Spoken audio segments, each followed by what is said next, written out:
academic achiever na love life? Ay, yung tipong nangunguna ka sa pagsagot kapag may recitation, tapos pagdating sa love life, hindi ka makaimik kung sinabing, kaya mo ba siyang iwan kasi sinasaktan ka niya? Hoy, hindi ka makasagot. Yung tipong number 1 ka sa debate, nakikipaglaban ka, pero mismo yung mahal mo sa buhay, hindi kay pinaglalaban, pero okay lang sa'yo.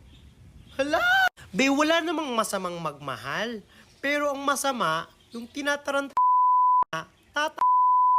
Ikaw nga tong nagyayabang-yabang nung estudyante ka na matalino ka na alam mo lahat na ikaw na yung number 1 na dapat top 1 ka. Tapos ikaw pa yung nagiging noon. Dapat kung matalino ka sa school, matalino ka rin kapag lumabas ka ng school. Hindi lang yung talino na iiwan sa school. Isa buhay, ang talino. Pero di kita masisisi. Minsan kasi tayo, pag nagmahal tayo, eto lang. Minsan nawawala to eh. At kahit na sinasabi ng iutak, wala.